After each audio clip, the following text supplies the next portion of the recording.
Commençons au nom du Père et du Fils et du Saint-Esprit. Amen. Nous te remercions, ô très Saint-Esprit, pour l'effusion du plus grand don que Dieu a réservé pour l'humanité en ces fins dernières, ainsi que pour ce grand jour de fête de l'Église universelle, où nous pouvons recommencer à neuf, renaître spirituellement et entreprendre un nouveau chapitre de nos vies par la grâce de cette effusion de l'Esprit Saint, qui nous purifie de tous nos péchés et peines temporelles. Gloire au Père, au Fils et au Saint-Esprit, comme il était au commencement, maintenant et toujours, et pour les siècles des siècles. Amen. Au nom du Père et du Fils et du Saint-Esprit. Amen. Vous savez que dans cette prière du gloire à Dieu que je viens de réciter, nous disons à la fin pour les siècles des siècles. J'ai fait une recherche théologique sur cela il y a, je ne sais pas, 30 ou 25 ans.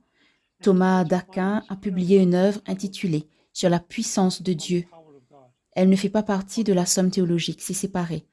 Et dans cette œuvre, il parle de l'existence de la terre comme étant infinie. Ceci est aussi l'enseignement de l'Église catholique. La terre sur laquelle nous sommes va être renouvelée. C'est pourquoi saint Pierre, dans sa seconde lettre, parle de nouveaux cieux, d'une nouvelle terre, tout comme le livre de l'Apocalypse. Mais la terre subsiste. Même si elle sera renouvelée, cela ne veut pas dire qu'elle sera détruite. Le pape Pie XII a fait une déclaration doctrinale selon laquelle la terre ne sera pas détruite. Donc la terre sera pour toujours transformée, tout comme nos corps. Bien qu'en substance, ce sera le même vent. Comment les appelons-nous? L'air, le feu, la terre et l'eau. Les 4 éléments, n'est-ce pas? Ils feront partie de cette planète à l'infini, pour toujours. Je ne dis pas éternellement parce que l'éternité n'a pas de commencement. La terre a un commencement. À l'infini, pour toujours, signifie avoir un commencement, mais pas de fin dans le temps. Ce qui est fini a un commencement et une fin, tel un mandat présidentiel, n'est-ce pas? Un chèque, des choses comme ça. Revenons maintenant à notre thème, la Pâque chez les orthodoxes et les catholiques.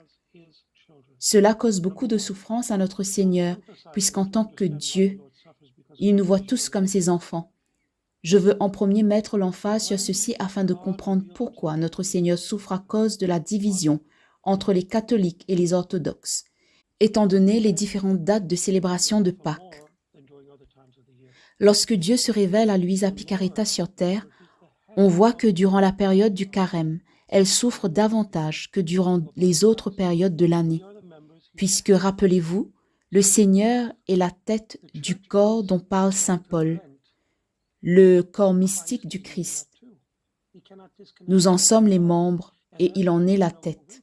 Aussi, quand l'Église entre dans le temps du carême, le Christ fait de même. Il ne peut déconnecter sa tête de son corps. C'est pourquoi ce n'est pas une coïncidence si plusieurs, sinon toutes les âmes qui ont participé à la passion du Seigneur par leurs souffrances mystiques et subi les souffrances les plus intenses durant le carême, n'est-ce pas? C'est le temps le plus fort de la passion du Christ. Supposez maintenant que vous avez une partie de l'Église qui célèbre sa passion et ses souffrances, et une autre qui se réjouit au même moment. Vous voyez la division dans son corps? Il ressent cela intimement. Pas nous, mais lui, oui. Et nous ne saurions pas qu'il souffre à moins qu'il ne nous le révèle. Et il le fait dans les messages dont je viens de vous parler, lesquels sont approuvés par l'Église. Aussi, lorsque l'Église catholique et l'Église orthodoxe célèbrent Pâques à différentes dates, cela le fait souffrir. Il s'agit d'une division dans son propre corps, où 2 parties ne fonctionnent pas de concert. Aussi, il nous supplie d'unifier les dates de la célébration de Pâques afin de soulager sa souffrance et ainsi atténuer le feu qui viendra. En fait, dans ces messages de la vraie vie en Dieu, que j'ai déjà mentionnés et qui ont reçu l'imprimature de plusieurs évêques, on nous parle de la même effusion de l'Esprit que dans ceux de Luisa. En passant, ces messages continuent d'être reçus aujourd'hui. Et ils parlent de vivre dans la divine volonté. Et pourtant, Vassula, la personne qui le reçoit, n'a jamais lu aucun mot écrit par Luisa, en plus de n'avoir reçu aucune forme de catéchisme. Tout ceci est un témoignage de la cohérence de la parole de Dieu entre les 2 révélations. Je prends la peine de souligner ceci puisqu'aujourd'hui c'est la fête de la Divine Miséricorde et les orthodoxes ne la célèbrent pas. En fait, ils n'ont même pas cette fête dans leur calendrier liturgique, bien que je connaisse plusieurs orthodoxes, des centaines, qui participent à des pèlerinages à l'occasion de cette solennité catholique. De retour à la question soulevée plus tôt. Comme notre Seigneur a demandé à Sainte Faustine, en fait, il a exigé que cette fête en soit une pour l'Église universelle et qu'en ce jour, son image soit solennellement bénie. Cette image de lui qu'il avait demandé à Sainte Faustine de faire peindre telle qu'il lui a été apparu. Cette fête est pour tout le monde, pour toute personne baptisée qui peut recevoir les sacrements de la confession et l'Eucharistie. Canon 844. Il y a des conditions pour les gens qui ne sont pas de foi catholique et qui désirent recevoir ces deux sacrements. Ils doivent en premier être bien disposés et cela revient à leur pasteur d'en faire le discernement. Et il y a d'autres conditions mentionnées dans un de mes articles en ligne. Ma conclusion théologique est que oui, cette grâce de la divine miséricorde est aussi pour les orthodoxes, s'ils souhaitent la recevoir le premier dimanche après Pâques. Ce n'est pas un enseignement de notre Seigneur, il s'agit simplement d'un argument théologique que je pose pour lequel j'ai écrit un article.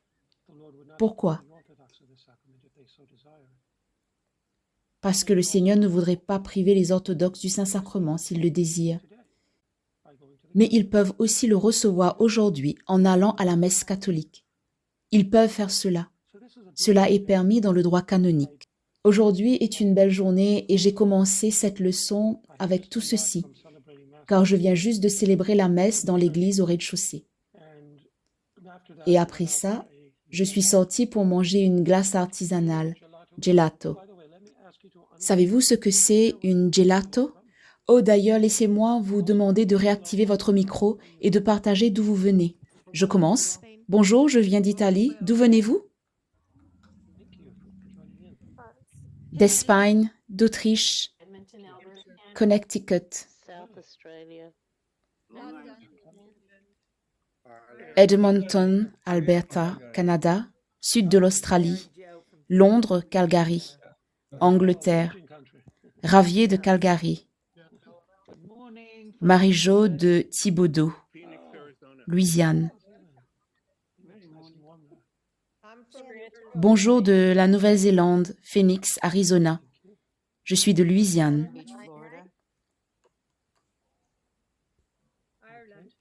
Nous sommes de la Floride, Irlande,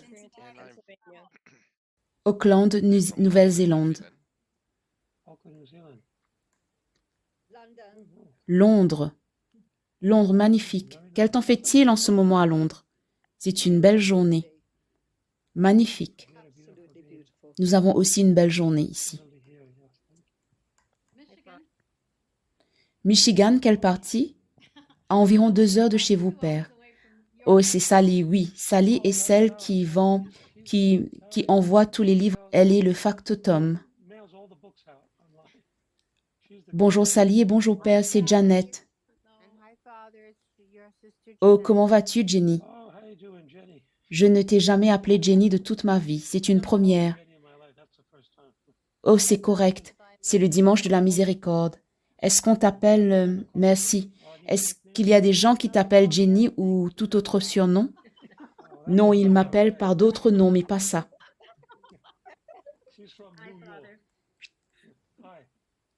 Sharon de Winnipeg. Oh, Winnipeg, Sharon. Elle est avec nous depuis plusieurs années. Je viens d'Italie près de Milan.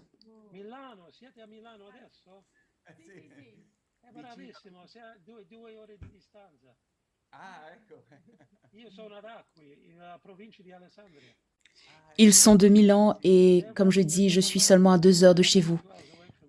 Oh, c'est une plante. Je me demandais ce qu'était cette chose verte.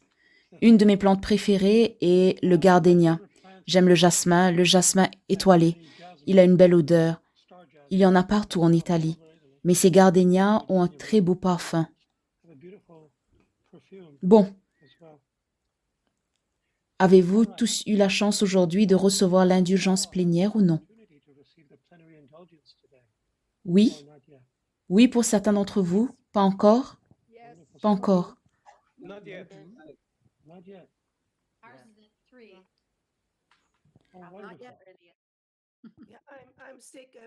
Je suis malade. Je voulais y aller, mais je suis malade et je ne peux pas. Eh bien, savez-vous ce que vous pouvez faire? Avez-vous pu aller hier à la vigile? Non, je suis malade depuis une semaine. La COVID ou autre chose, je ne sais pas. Est-ce que quelqu'un pourrait vous apporter la communion? Non, je ne crois pas, non. Avez-vous essayé? Pour être honnête, je n'ai jamais fait cela. Oh, vous n'avez jamais reçu l'indulgence. Ok, oui. Ok, eh bien si vous êtes allé à la confession dans les 20 derniers jours et que vous êtes bien disposé, vous pouvez la recevoir aujourd'hui.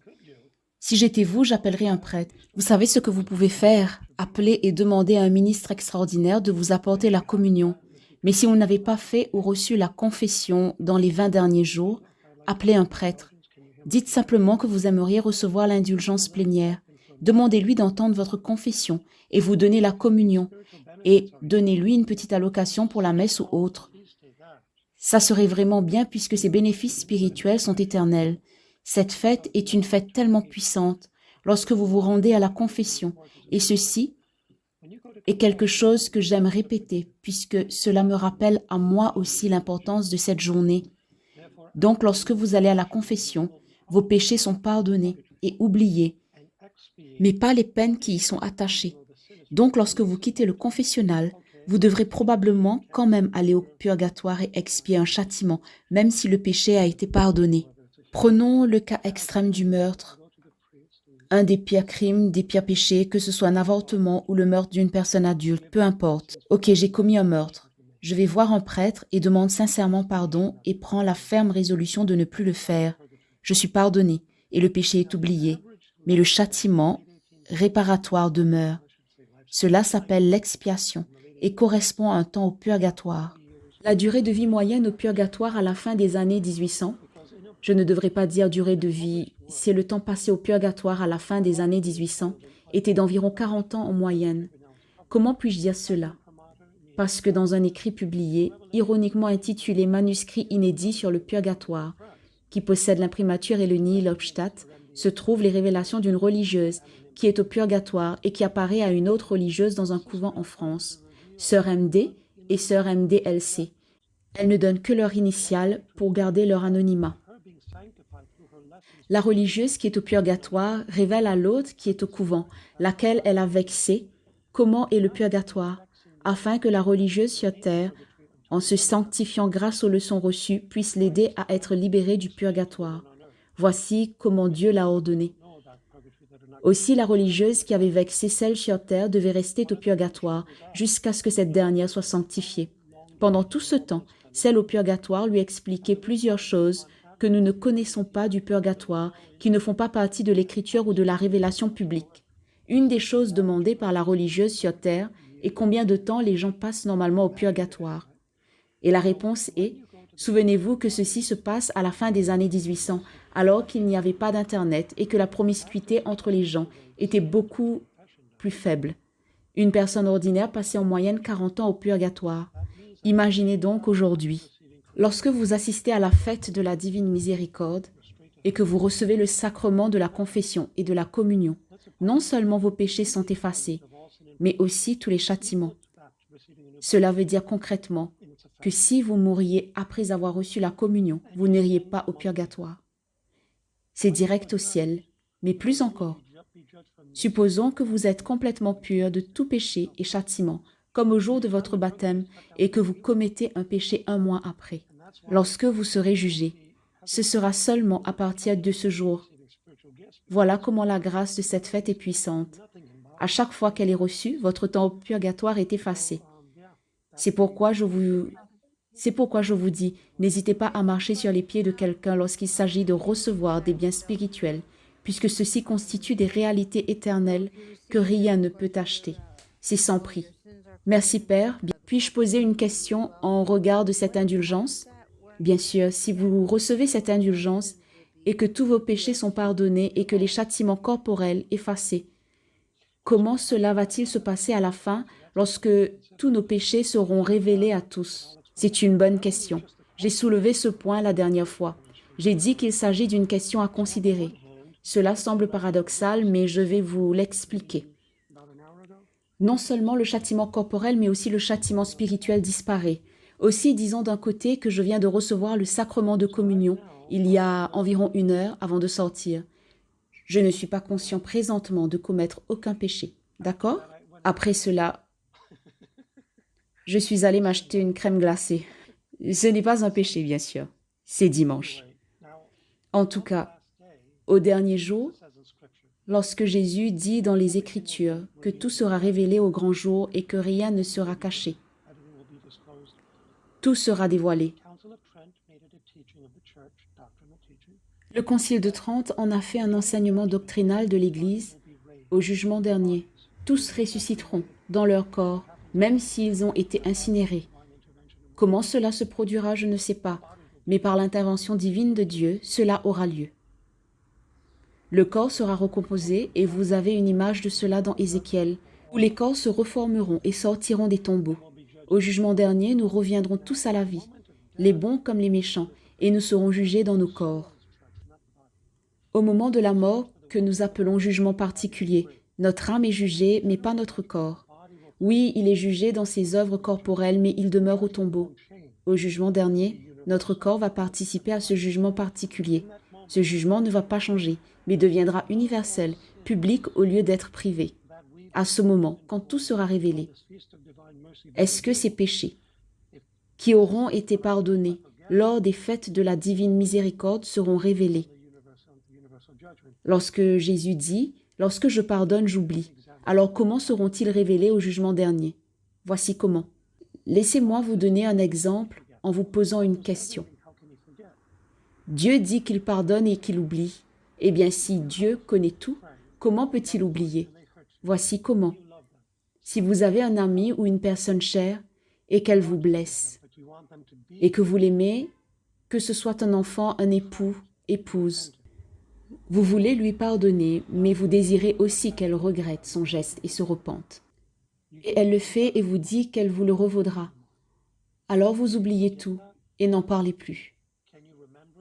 Est-ce que vous oubliez? Oui. Est-ce que vous pouvez vous en souvenir? Oui. Mais vous choisissez de ne plus vous en rappeler pour éviter que cela ne teinte votre relation avec cette personne. Vous essayez d'oublier tout. C'est ainsi que Dieu oublie. Il peut toujours se souvenir de tout, mais retient son intention de faire ainsi. Aussi au jugement dernier, quand tout sera révélé, même les péchés pardonnés seront dévoilés, non pour être jugés, mais pour glorifier la miséricorde de Dieu. Ils ne seront pas révélés pour nous condamner, mais seulement pour louer Dieu, pour la grandeur de sa miséricorde. C'est pourquoi ces péchés seront révélés, non pour vous faire honte, non. Voilà comment Dieu nous aime. Ce sera cause de réjouissance et non de repentir. D'accord? Merci. Je vous en prie. Nous avons d'autres questions? Nathalie? Nathalie, c'est à vous. Oui, Père, merci pour ce que vous faites. Je suis confuse car il y a tellement de livres que nous pouvons acheter. Pouvez-vous me recommander, en tant que nouvelle personne, ce que je suis supposée lire? J'écoute sur YouTube La Passion, mais si je devais choisir un livre à lire, quelle traduction devrais-je choisir? Je n'ai pas besoin des heures de La Passion parce que je l'écoute sur YouTube. Mais où puis-je me procurer un livre? Voulez-vous dire un livre de Louisa ou n'importe quel livre? Peu importe, je suis une personne qui prie et j'entends toujours que vous êtes supposé lire des livres de Louisa que nous devons lire. Je vous écoute raconter ses histoires et son histoire. Mais en tant qu'une personne qui prie, quel livre recommandez-vous pour méditer, autre que les heures de la Passion, pour que Jésus me parle à travers les écrits de Louisa? Ok, à part la Bible, n'est-ce pas? Oui, je lis la Bible et je connais la Bible, je la lis souvent. Alors quelque chose de Louisa. Louisa a écrit plusieurs livres thématiques. Naturellement, la Passion que vous connaissez sur le thème de la Passion. Avez-vous lu le livre de la Bienheureuse Vierge Marie dans le royaume de la divine volonté? Non, mais je serais heureuse de me le procurer. Existe-t-il différentes versions ou bien puis-je en acheter une de vous? Comment cela fonctionne-t-il? Oui, comme je l'ai mentionné plus tôt, Sally s'occupe d'envoyer les livres par la poste. Vous pouvez le commander sur mon site internet. Je l'ai personnellement traduit de l'italien vers l'anglais. Et la traduction est fidèle au texte original et elle a des notes en bas de page et il y a des références dans ces notes pour expliquer ce que Marie veut dire. Je vous recommanderais ce livre comme point de départ. Pourquoi? Car quelle meilleure personne qu'une mère pour apprendre à faire ses premiers pas dans la divine volonté? Et c'est ce que ce livre fait. Il contient les instructions maternelles de Marie, données avec tendresse, petit à petit, avec une petite méditation à chaque jour pour nous pratiquer à accomplir les actes divins, à prier dans la divine volonté, à fondre nos sentiments avec ceux de Jésus et de Marie comme elle l'a fait. Marie nous y enseigne ce qu'elle a fait sur terre pour que nous puissions imiter sa vie de prière intérieure et ses intentions. Elle bénissait Dieu en toutes choses et dans la création. Comment s'appelle-t-il encore, Père? La BVM, la Bienheureuse Vierge Marie dans le royaume de la divine volonté. C'est un titre qui est long, mais c'est le titre que Louisa a donné au livre. La Bienheureuse Vierge Marie dans le royaume de la divine volonté. Si vous allez sur le site internet livingindthedivinewill.org, ltdw.org, vous le trouverez. C'est un livre bleu et vous pourrez le commander. Oh, je suis tellement excitée. Quand j'aurai terminé de le lire, je vous demanderai quoi lire ensuite. Merci, je suis vraiment reconnaissante. Avec plaisir. Très bien, merci. Michael? Oui. Yarmegard, s'il vous plaît, allez-y. Bonjour, merci. Père, j'ai une question. Au tome 12 du livre du ciel de Louisa, il y a un passage où Jésus dit « Ensuite ma bonté, non pas indirectement, mais directement du ciel frappera l'homme, et celui-ci, touché par ma main, reconnaîtra son état. Il se réveillera du sommeil du péché et reconnaîtra son Créateur. » S'agit-il d'une allusion à l'avertissement? Pouvez-vous répéter, s'il vous plaît, cette phrase? C'est au tome 12, le 4 octobre 1917, à la fin du... Pouvez-vous lire le passage encore une fois? Tout ceci va servir... Laissez-moi vous demander, pouvez-vous reculer d'une phrase et lire à partir de là? Tout cela servira d'une manière ou d'une autre à faire sortir la pourriture qu'il a en lui. Ensuite, ma bonté le frappera, non indirectement à travers les créatures, mais directement du ciel. Ces châtiments venus du ciel et qui le tueront te seront bénéfiques.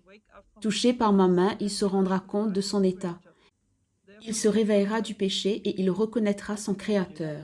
Ok, merci. Il ne s'agit pas de l'avertissement tel que vous le mentionnez, lequel est mentionné à Garabandal. Aussi, je vais clarifier ce que nous entendons par l'avertissement. En espagnol, la première fois que nous avons entendu parler de ce mot, que cela a été révélé, c'est par Marie. Nous voulons dire par Marie aux enfants de Garabandal au début des années 60. Notre-Dame a employé un mot, le mot aviso, en espagnol qui signifie avertissement en français. Celui-ci va précéder les châtiments dont parle le Seigneur au tome 12. Ils viendront après l'illumination de notre intellect, de notre conscience, de notre volonté, où nous verrons comment nous avons offensé Dieu. Nous verrons nos péchés tels que Dieu les voit. Mais les châtiments dont le Seigneur parle ici viendront après. Je pense par contre qu'ils viennent avant et après, puisque nous en voyons déjà, n'est-ce pas? Ils arrivent par épisode, et ceci arrive avant l'avertissement. Mais après, de plus grands châtiments viendront et un gros châtiment. Que sera-t-il? La terre sera renversée de son axe avec nous dessus. Ceci est mentionné dans l'Ancien Testament, dans le livre d'Habakkuk, où Dieu dit qu'il va marteler la terre. C'est aussi mentionné dans d'autres révélations prophétiques approuvées par l'Église. Mais le gros châtiment qui coïncide avec la terre étant renversée de son axe est le feu. Le feu va le débarrasser de son champ magnétique et d'autres choses. Et le feu va purger la terre. Saint Pierre dit dans sa seconde lettre que cela va vraiment détruire la civilisation. Jésus révèle à Luisa, quand une grande partie de l'humanité sera détruite, la plus grande partie le sera par le feu, ok? Et c'est pourquoi j'ai dit plus tôt que si nous unissons les dates de Pâques, nous allons atténuer ce feu. C'est très important que nous unissions ces dates. Le pape François a dit publiquement aux orthodoxes la semaine dernière, il leur a dit, vous choisissez une date et nous nous unirons autour de cette date. Il est très ouvert à l'idée de faire ça et c'est très bien. Espérons que cela se réalisera. Merci Père. J'ai juste quelques... Bon, je vais commencer. En réponse à la question de Nathalie, c'en est vraiment une bonne. Je ne sais pas si vous pouvez bien voir à l'écran. Est-ce flou? Non, on ne peut pas voir.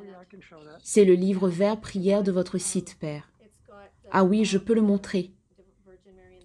Oui, j'ai commandé la Vierge Marie dans le royaume, les heures de la Passion, etc. Je viens de les recevoir, Père, et je suis très contente. Même si cela m'a coûté $100 de frais de poste pour les envoyer au Canada. C'est fou! Waouh, c'est beaucoup. Oui, le Canada, je suis désolée. C'est très dispendieux en ce moment. Que se passe-t-il? Le prix d'envoi m'a coûté plus cher que le livre, mais ça en vaut la peine. Et si vous avez $100 d'extra, n'allez pas acheter de la crème glacée, mais achetez ce livre. Je voulais simplement savoir ce que nous pouvons utiliser de vos traductions, Père. Pouvons-nous les réimprimer avec les crédits? Que sommes-nous libres de faire? Eh bien, les droits d'auteur sont là dans le commentaire d'ouverture. Mais lorsqu'il s'agit de partager, sentez-vous à l'aise de le faire? Ok, ça dit que les droits d'auteur couvrent les introductions, les annotations et les présentations théologiques, mais non les traductions. Bien oui, mais comme je le disais, sentez-vous à l'aise de partager. Mais le droit d'auteur est sur la réimpression du livre entier. Vous pouvez partager les traductions, oui. Ok, super. Je ne sais pas exactement comment cela fonctionne, mais oui, c'est correct. Ok, bien, parce que si nous partageons des choses, on est mieux de partager vos traductions à ce point-ci que n'importe quel autre. C'est apprécié. Oui, j'avais une autre question. La dernière fois, vous avez mentionné le groupe MHT, lequel comprend 3000 personnes. Qui peut joindre ce groupe? Non, non, non, non, non, ce n'est pas le MHT. Il s'agit du nouveau cénacle des instructeurs de la divine volonté. Nous en avons plus de 3000. À cause de la Semaine Sainte, les choses sont en suspens, car les prêtres sont très occupés en ce temps-ci de l'année. D'ici la semaine prochaine, nous allons publier des dates pour un cours pour les prêtres et ensuite pour les laïcs. Tout ceci est en lien avec une corporation en Australie, qui est aussi en lien avec le MHT. Mais ce n'est pas le MHT. Le MHT, qui veut dire Missionaries of the Holy Trinity, sert à promouvoir la divine volonté. Mais les deux sont distincts. Et il y a un courriel qui a été envoyé il y a 2 semaines par le MHT. Et tout le monde peut s'y joindre. Nous enverrons donc l'information par courriel sur les dates où nous nous rencontrerons et où nous débuterons les cours afin que les gens soient formés correctement pour enseigner la divine volonté. Nous commencerons par la révélation publique du Christ et ensuite les révélations prophétiques de Luisa, dans cet ordre. Il s'agit en fait de cours de formation, non seulement pour connaître notre foi, mais aussi pour comprendre les écrits de Luisa en relation avec elle et le présenter aux autres de cette façon. Merci. Et si nous connaissons un prêtre qui vit dans la divine volonté, en fait, qui a étudié la divine volonté, devrions-nous le mettre en contact? Bien sûr, plus on est fou, plus on rit. Dans la déclaration sur les fondements du Cénacle pour instructeurs de la divine volonté, c'est très clair quel est notre objectif. Nous sommes catégoriques, si vous voulez utiliser ce mot, ou sérieux, dans notre déclaration, parce que dans l'Église aujourd'hui, et même dans la divine volonté, vous avez des groupes qui sont séparés de Rome. Nous ne voulons pas nous associer à ce mouvement schismatique. C'est la bonne expression catholique. Si vous regardez dans le catéchisme de l'Église catholique, si vous regardez dans le droit canon catholique et si vous regardez dans l'encyclopédie catholique, les 3 sources font référence à ceux qui se coupent de Rome comme étant schismatiques. Ok? La différence entre un schismatique et un hérétique est la suivante. Un hérétique va nier une vérité divine de Dieu, comme la résurrection par exemple, ou l'incarnation. Un schismatique, lui, va nier soit une vérité divine et ou une vérité de l'Église. Par exemple, un des enseignements de l'Église qui n'est pas contenu dans les Écritures est celui de l'Immaculée Conception. Et un autre enseignement de l'Église est celui de l'office de la papauté, le fait que le pape est l'évêque de tous les évêques, signifiant qu'aucun autre évêque n'a d'autorité lorsque séparé du vicaire du Christ. Ceci est un enseignement de l'Église. Si vous rejetez cet enseignement, vous êtes schismatique. Et malheureusement, il y a un groupe. Il y a plusieurs groupes comme ça. Ils ne sont pas gros. Ils sont petits, mais ils sont tous en train d'attaquer le magistère. Ils attaquent le pape. Personne n'est parfait. Les gens peuvent bien faire exception de ce que tel prêtre, tel évêque ou le pape peut dire, mais c'est tout autre chose que de condamner le magistère et le pape. Et certains de ceux qui font la promotion de la divine volonté font ça. Aussi, nous sommes très clairs dans notre déclaration que non, ce n'est pas l'attitude de Louisa. Elle n'aurait jamais fait cela. Ce n'est pas notre attitude non plus. Nous voulons vivre la vie de la divine volonté telle qu'exemplifiée par Jésus, Marie et Louisa. Mais oui, plus on est fou, plus on rit. Merci. Steve, c'est à vous. Bonjour, merci. Il y a beaucoup de discussions dans les derniers temps sur les châtiments ou les châtiments à venir. Sainte Faustine parle de cette grande croix dans le ciel et notre Sainte Mère à Medjugorje avec les avertissements et les enfants. Mais je me demandais aussi à propos de la parousie dont vous parlez dans un de vos livres. Est-ce quelque chose qui doit venir ou c'est déjà arrivé? Ou bien c'est comme dans la Bible où le blé pousse avec la paille? Est-ce mélangé avec autre chose? Comment exactement? Ok, j'aimerais vous recommander le livre endossé par 2 évêques, La splendeur de la création, puisque toutes les réponses à vos questions s'y trouvent. La parousie vient du grec et fait référence à un événement qui viendra à la fin du temps, à la fin du monde, juste avant la venue finale du Christ. Les chapitres 22 et 23 du livre de l'Apocalypse parlent de ces grands événements. Le chapitre 22 en particulier parle du retour du Christ sur un cheval blanc. Ceci est la parousie, la fin, le retour final du Christ. Nous sommes loin de ça encore. Il y aura avant une longue période de paix. L'Apocalypse au chapitre 20 parle de cela. Saint Jean y fait référence comme à une ère de paix de 1000 ans. 1000 ans dans l'Écriture est un nombre symbolique qui veut dire une longue période de temps. Cette période pourrait être plus longue que 1000 ans ou proche de ça. Saint Augustin et Saint Bernard de Clairvaux ont aussi parlé de ça. Et Cyril de Jérusalem a mentionné une longue période de paix, de même que le cardinal Jacques d'Agnelou. Et avant la venue finale du Christ, la parousie, il y aura une longue période de paix, où le règne de la divine volonté sera établi sur terre. Saint Paul fait allusion à ceci dans sa lettre aux Éphésiens lorsqu'il dit que pour que le Christ puisse venir à la parousie, il doit pouvoir en premier trouver l'Église dans un état sans aucune imperfection, tache ou ride. Sinon, elle ne sera pas digne d'épouser l'époux. Vous avez l'époux et l'épouse qui se marient dans le livre de l'Apocalypse. Les épousailles de l'époux et de l'épouse, c'est-à-dire l'Église. Le Christ ne viendra pas à moins que l'Église ne soit digne de l'épouser. Qu'est-ce qui va préparer l'Église à acquérir cet état de pureté pour pouvoir épouser le Christ immaculé? La divine volonté, laquelle sera précipitée par le feu. Le feu va purger la terre de tous les faiseurs de mal. Par après, il restera sur terre qu'un petit groupe d'hommes, comme au temps de Noé. Jésus parle de cela à Louisa. Ce reste constituera une royauté de prêtres, une nation sainte. Les doux hériteront de la terre où chaque genou fléchira, et chaque langue confessera le Seigneur Jésus-Christ. Il y aura tous les chrétiens sur terre qui adoreront Dieu et pratiqueront leur foi. Il y aura le règne eucharistique du Christ dont le Père Gobi parle, ou plutôt Marie au Père Gobi. Ce sera le triomphe du cœur immaculé de Marie dont Notre-Dame parle à Fatima. Et ce sera le règne de la divine volonté dont le Seigneur parle à Louisa. Tout ça ensemble. Alors la parousie et la croix dans le ciel dont Faustine parle, tout ça va arriver très bientôt. Ça se passera en conjonction avec le châtiment du feu. À Medjugorje et à Garabandal, notre Sainte Mère a parlé du châtiment qui vient et des signes qui l'accompagneront. 10 secrets ont été révélés à Medjugorje et ceux-ci vont se produire en une succession rapide une fois commencés. Juste pour vous donner une idée de comment nous sommes proches de ces événements, il ne reste plus qu'une voyante et un seul secret. Nous sommes vraiment très près du début de ces événements.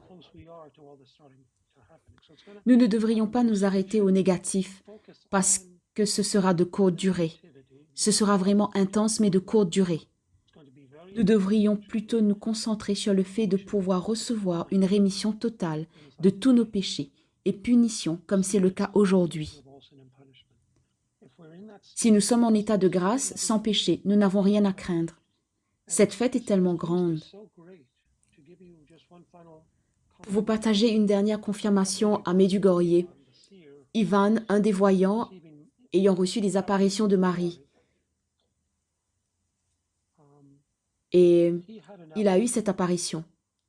Le pape Jean-Paul II qui a institué la fête d'aujourd'hui de la divine miséricorde pour l'Église universelle. Dieu l'a récompensé en permettant qu'il meure en la fête de la divine miséricorde. Il est mort le samedi de la vigile de la fête. Il a reçu la communion de l'archevêque cardinal Stanislav Dziwisz, lequel l'avait attrapé lorsqu'il a été touché par balle sur la place Saint-Pierre. Il a entendu sa confession samedi après-midi et le pape Jean-Paul II est décédé après 4 heures, après avoir reçu la communion pendant la messe de la vigile, qui est donc considérée comme le dimanche de la divine miséricorde.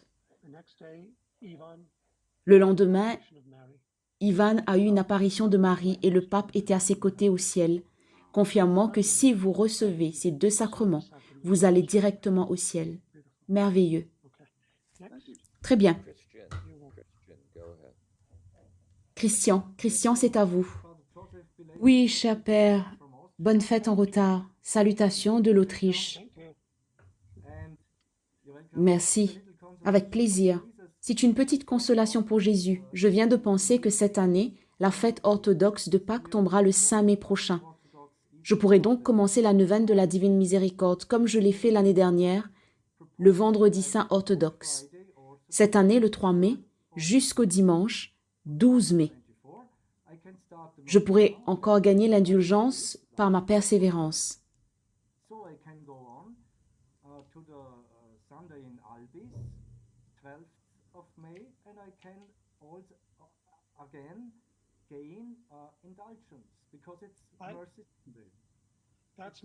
C'est ma propre conclusion théologique. Ce n'est pas l'enseignement de l'Église, mais c'est ma conclusion théologique, basée sur, sur les arguments que j'ai développés dans un article que j'ai écrit.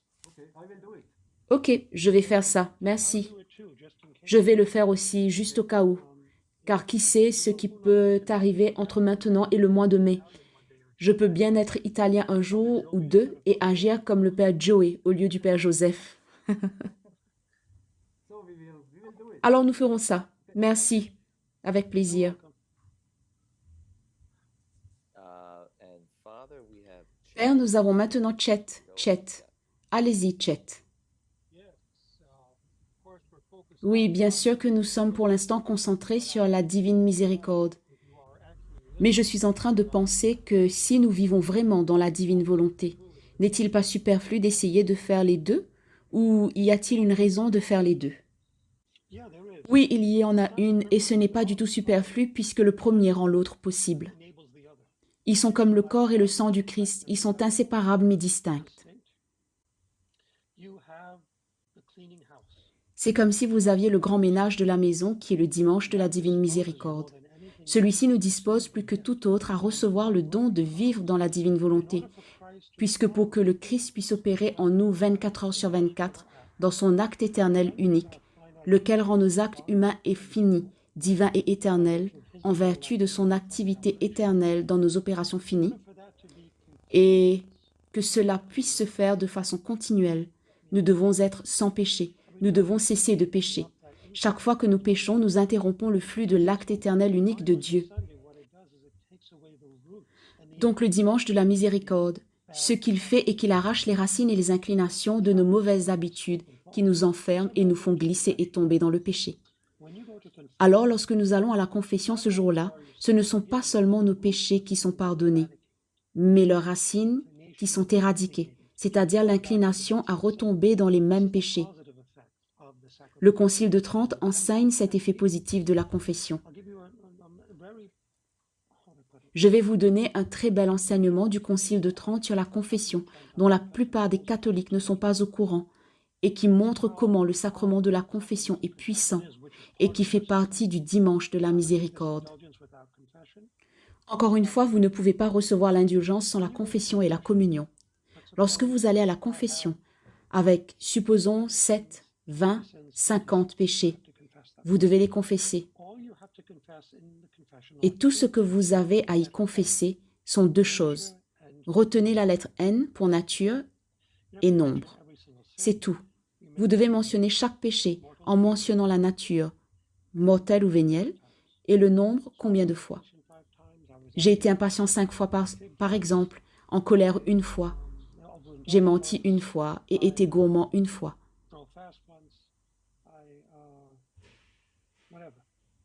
Peu importe. Il s'agit ici de péchés véniels. Supposons que vous avez aussi des péchés mortels, vous devez les mentionner, leur nature et leur nombre. Lorsque vous faites ainsi, par après le prêtre vous donne une pénitence à accomplir, laquelle diminue une partie du temps au purgatoire. Elle n'est pas supposée enlever tout votre temps, car Dieu seul sait ce qui est requis. Et vous faites votre pénitence, vous faites votre acte de contrition et votre pénitence. Vous êtes contrit et vous émergez après le sacrement avec plus de grâce qu'avant avoir commis vos péchés. Voici comment est puissant le sacrement de confession. La plupart des catholiques ne sont même pas au courant de ça. C'est tellement puissant que même avant de commettre ces 20, 30, 50 péchés, vous aviez moins de grâce que vous n'en avez après la confession. Non seulement celle-ci efface vos péchés, mais elle multiplie les grâces que vous aviez avant même de pécher.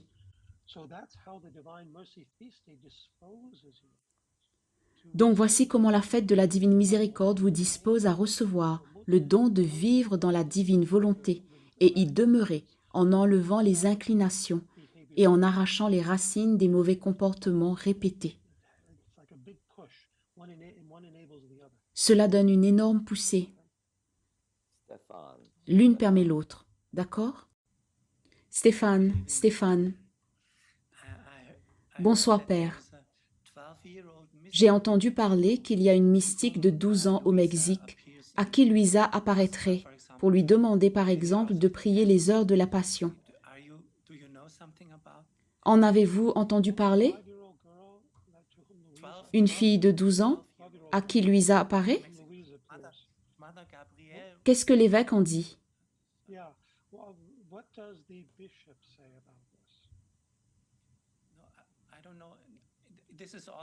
Je ne sais pas encore. C'est toute l'information que j'en ai. Oui, informez-vous. Vous devez être prudent.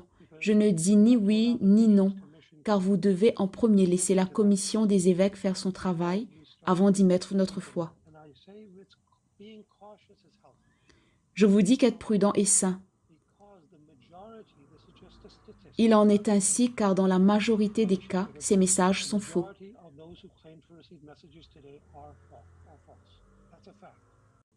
C'est un fait car il s'agit d'un de mes champs d'expertise. Les évêques et d'autres personnes me demandent souvent d'enquêter et je le fais. La majorité des cas sont faux. Et c'est la raison pour laquelle il faut être prudent. Je ne dis pas que ceux qui disent recevoir ces faux messages sont eux-mêmes malhonnêtes ou veulent délibérément tromper. Certains oui, certains le font pour l'argent ou pour leur propre gloire, c'est un fait. Mais il y en a d'autres qui sont trompés. Ils confondent leur propre voix avec celle de Dieu, et cela arrive souvent. Il existe de cas similaires de cette nature qui se sont produits. Il y avait une femme au Canada qui prétendait recevoir la continuation des livres de Luisa, mais c'est faux. Dieu ne laisse jamais poursuivre la mission de quelqu'un par un autre. Jamais. Ce n'est pas la façon dont Dieu opère.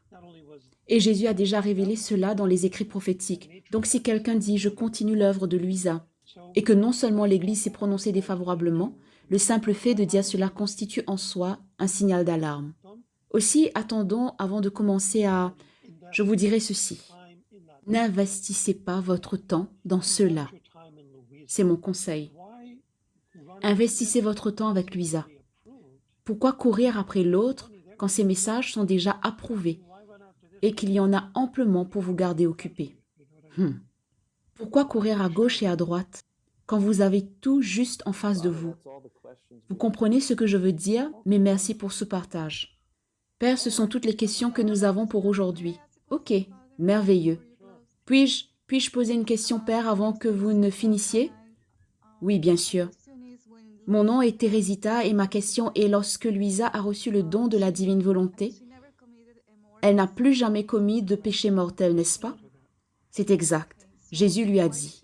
Alors pourquoi avait-elle un confesseur? C'est une bonne question. Parce qu'elle avait la messe quotidienne, tous ses péchés véniels devaient être effacés. Pas tout le temps. Quand elle allait parfois à la campagne, à Torre Disperata, il n'y avait ni prêtre ni sacrement. Cela la faisait terriblement souffrir car elle désirait recevoir la lumière. C'était à partir de l'âge de 12 ans où elle est vraiment tombée amoureuse de l'Eucharistie. Elle passait 2 à 3 heures après la communion juste à prier sur ses genoux. Mais quand ses parents se rendaient à la campagne, elle était privée de tout cela. Alors pourquoi avait-elle besoin d'aller à la confession si elle ne commettait jamais de péché mortel? Premièrement, le pape Jean-Paul II a écrit un ouvrage sur la pénitence sacramentelle où il dit que c'est une bonne pratique, pas obligatoire, mais recommandée que de confesser aussi nos péchés véniels, pas seulement les péchés mortels. La confession est autant pour les péchés véniels que mortels. Comme mentionné plus tôt, la confession détruit les racines du péché. C'est ce que Jean-Paul II dit, tout comme dans les enseignements de l'Église des débuts avec les pères et les docteurs. Confesser ses péchés véniels est une pratique pieuse, alors Luisa faisait ça. Mais elle n'a jamais commis de péché mortel. Mais Luisa est un cas unique. Pour elle, Jésus réunit et le confesseur et le directeur spirituel en une seule personne, ce qu'il ne fait pas en général. La plupart des gens n'ont pas ça. Son directeur spirituel était son confesseur. Habituellement, vous avez un directeur spirituel et vous vous confessez auprès de n'importe quel prêtre que vous voulez. La plupart d'entre nous faisons cela. Mais Luisa allait toujours au même prêtre parce qu'elle avait une mission spéciale. Son confesseur était son directeur spirituel et il avait besoin de la connaître très intimement. Au début, elle résistait à ça et malheureusement, ça lui a causé des problèmes, en partie par sa propre faute. Rappelez-vous, elle est jeune à ce moment-là. Elle a environ 16 ans lorsque le Seigneur lui demande de lui soumettre sa volonté, son intelligence, sa mémoire, toute son âme complètement comme un livre ouvert à un confesseur qu'elle connaît à peine. Elle ne voulait pas le faire. Et le Seigneur s'est fâché avec elle. Non pas contrarié, mais fâché. Il a simplement cessé de lui apparaître, de lui parler. Elle s'est sentie si mortifiée qu'elle lui a dit « Ok, Seigneur, ok, tout ce que tu veux. » Puisqu'elle dit au volume 1 que la chose la plus difficile pour elle était d'endurer l'absence de notre Seigneur. Elle disait qu'elle était prête à endurer n'importe quoi, même le feu de l'enfer, mais pas l'absence du Seigneur. Alors celui-ci lui a littéralement dit « Si tu continues comme ça, Luisa, je ne reviendrai plus te voir. » Imaginez un peu, imaginez Luisa au point où Jésus lui dit qu'il va tout simplement cesser les révélations. Il était à ce point avec elle, au tome 1, alors qu'elle résistait à tout raconter au prêtre et lui ouvrir son âme. Merci, Père. Très bien. Pour les 5 dernières minutes, je vais partager un passage du tome 1 avec vous. En fait, je vais vous partager le passage exact auquel je viens de faire référence. Ça commence comme ceci. Un matin après la communion, notre Seigneur me fit comprendre que durant la journée, alors que je serai dans un état complet de léthargie, il m'invitera à lui tenir compagnie en participant aux souffrances que lui faisaient subir certains hommes pervers. D'où je lui répondis immédiatement, « Seigneur, comment vais-je pouvoir endurer cela puisque le confesseur n'est pas là ?» Vous devez comprendre que Luisa, quelques semaines auparavant, venait de découvrir que seulement un prêtre pouvait ramener son âme dans son corps. Elle se bilocalisait et cela se produisait dans son corps, lequel devenait fermé à tout stimulus externe. Il devenait dur comme pierre. Personne ne pouvait la bouger pendant que son âme était avec le Seigneur, mais son corps conservait tous ses signes vitaux, sa respiration. Son cœur battait toujours, mais elle ne répondait à aucun stimulus externe. Elle était comme dans un état de coma. Et seulement la bénédiction d'un prêtre pouvait rappeler son âme dans son corps. Aussi, lorsque le Seigneur lui dit que cet état d'immobilité va la saisir, elle est perplexe. Si le confesseur n'est pas là, qui va la ramener? Alors Jésus lui dit, « Ta confiance doit être uniquement en moi. Sois résigné car la résignation rend l'âme radieuse et garde sous contrôle toutes les autres passions, pendant que moi, attiré par les rayons lumineux de cette radiance, vais venir dans cette âme et la transformer complètement en moi, la faisant vivre de ma propre vie. » Et Luisa continue. Je me résignai donc à sa sainte volonté et offris ma communion comme s'il s'agissait de la dernière de ma vie et offris à Jésus dans le très saint sacrement mon dernier au revoir. Et bien que j'étais résignée, ma nature en fut si affectée que je ne fis rien d'autre que de pleurer et implorer le Seigneur toute la journée de me donner de la force. En vérité, la situation s'avéra assez amère. Et à mon insu, je me suis soudainement retrouvée sous le poids d'une nouvelle et très pesante croix, laquelle, je pense, s'agit de la croix la plus lourde de toute mon existence. Pendant que je me trouvais dans cet état de souffrance, tout ce à quoi je pensais était de mourir à moi-même et de faire la volonté de Dieu. Pour ce qui est de ma famille, qui elle aussi souffrait de me voir dans un tel état, elle a essayé de faire venir un prêtre, mais pour une raison ou l'autre, aucun ne voulut venir. Après 10 jours, vint le confesseur qui avait entendu mes confessions lorsque j'étais jeune, et il arriva que lui aussi fut capable de me faire revenir à moi et de me libérer de mon état de rigidité. C'est à cet instant que je réalisai le dilemme dans lequel le Seigneur m'avait placé. Une grande dispute s'éleva alors parmi les prêtres. Certains disaient que ma condition n'était pas authentique, pendant que d'autres disaient que je méritais une bonne fessée, d'autres que je désirais être vue comme une sainte, et d'autres encore que j'étais possédée. Et il y a tellement d'autres choses qui ont été dites que si j'étais capable de les raconter toutes, ce serait trop long à compter. Lorsque mes souffrances survenaient et que ma famille appelait quelqu'un, avec ces idées en tête, il faisait une telle scène que ma pauvre famille en souffrait beaucoup. Je vais me rendre à la partie où elle commence à résister à notre Seigneur. Très bien. J'ai prié en versant les larmes les plus amères pour que Jésus puisse me délivrer. Et oh, combien de fois ai-je volontairement résisté à notre Seigneur lorsqu'il voulait que je m'offre comme victime et accepte de telles douleurs, me conduisant à dire « Seigneur, promets-moi que toi-même tu vas me libérer de cet état d'immobilité et ensuite je vais tout accepter. Sinon, non, je ne veux pas accepter ceci. » Ici, Luisa refuse d'accueillir le prêtre pour la libérer. Elle ne veut pas cela. Elle veut que ce soit seulement Jésus qui le fasse. Et Jésus dit non. Il y a une raison pour ça que Jésus va lui révéler plus tard, mais pas maintenant. Et il lui dit qu'il va lui donner une lumière pour comprendre cela plus tard, mais qu'elle doit lui faire confiance pour maintenant, mais elle ne fait pas confiance. Alors elle dit, « Non, je ne vais pas accepter cela. » Et je résistais le premier jour, le deuxième jour et le troisième. Mais qui peut résister à Dieu? Il me révéla tant de choses qu'à la fin, je fus contrainte de me soumettre à cette croix. À d'autres moments, je lui disais avec mon cœur et avec confiance, « Seigneur, comment se fait-il que tu aies fait ceci? Comment, entre toi et moi, tu désires maintenant introduire une troisième personne alors que cette troisième personne ne veut pas se rendre disponible? Tu vois, nous aurions pu être tellement heureux juste nous deux, lorsque tu voulais que je me soumette à la souffrance. Je l'ai tout de suite accepté parce que je savais que toi, tu me libérerais de cet état. Maintenant, non. Il n'y a aucun besoin d'une autre main pour me libérer. Elle est italienne, vous savez. Je t'en supplie, libère-moi, et alors nous serons tous les deux plus heureux. Parfois, il prétendait ne pas m'entendre et demeurer silencieux. À d'autres moments, il disait, « N'aie pas peur, je suis celui qui permet l'obscurité et la lumière.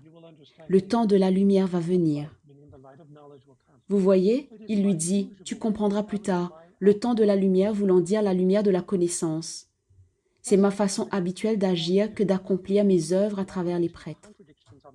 Aussi, j'ai vécu les 3 ou 4 années suivantes à expérimenter de la part de certains prêtres les contradictions mentionnées plus haut. À plusieurs occasions, ils me soumirent à des épreuves très rudes, même jusqu'au point de me laisser demeurer dans mon état de souffrance, où j'étais pétrifié et incapable du moindre petit mouvement, pas même boire une goutte d'eau.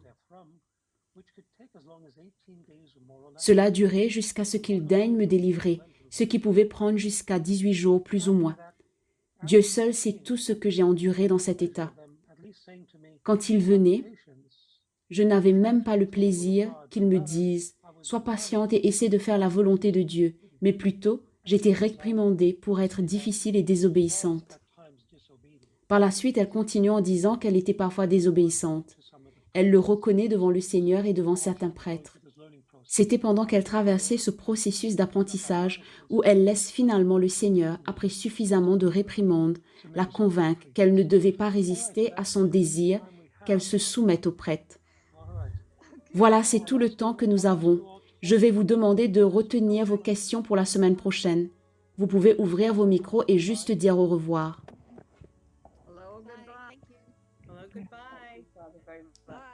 Merci. Je vais vous donner la bénédiction.